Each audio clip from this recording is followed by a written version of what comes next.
Masuk ke teori sedikit bahwa saya suka satu definisi service. Service adalah melayani kebutuhan customer poinnya dan jika mungkin melampaui ekspektasi customer.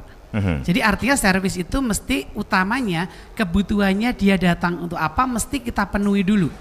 Contoh ketika orang mau gunting rambut, maka itu kebutuhan dia ingin kelihatan lebih rapi. Kalau habis digunting rambutnya nggak jadi rapi, ya nggak cocok.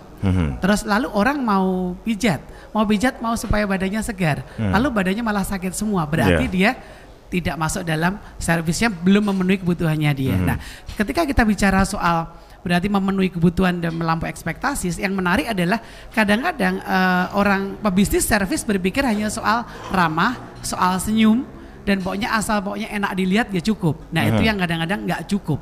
Jadi servis eksternal customer itu bicara soal bagaimana kita memenuhi kebutuhan dan kita memberikan solusi terbaik untuk customer. Jadi contohnya mungkin nanti Pak Denny bisnisnya lebih online, kemudian Pak Guntur juga online.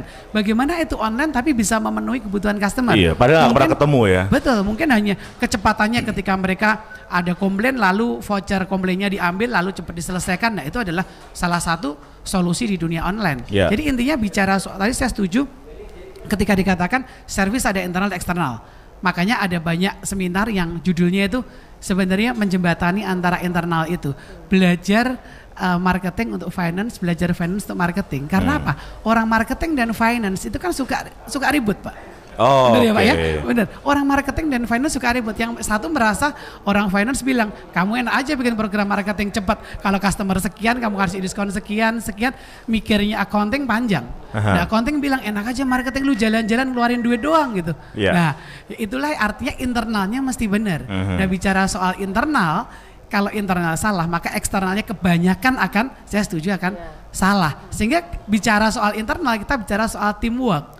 Jadi dalam tim mesti ada, saya suka singkatan tim itu mesti ada trust. Jadi internal mesti ada trust, ya tim. Kemudian mesti ada empati, mesti saling mengakomodasi, accommodation, dan M-nya mesti punya mission.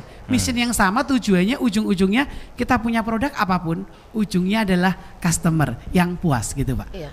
Kalau kondisinya gagal seperti itu Pak Joko, itu sama aja sebuah perusahaan nggak punya customer service jadinya ya ketika akhirnya seperti itu. Ketika service delivernya gagal ya. Jadi gini, bicara soal kegagalan service pasti sebenarnya nanti kalau kita ngomong di sesi berikutnya, service itu pasti pernah gagal. Tapi bagaimana ketika service itu gagal, bagaimana kita melakukan recovery-nya. Jadi tidak ada satupun industri yang tidak pernah salah service. Tapi kalau ada 100 kasus yang salah 98, yang benerannya 2 ini parah. Harusnya dari 98 kasus, 100 kasus yang berhasil 98, yang duanya salah, duanya di recovery gitu. Karena customer yang kalau dia handle komplain kemudian di recovery, maka dia biasanya cenderung lebih setia sama kita Pak.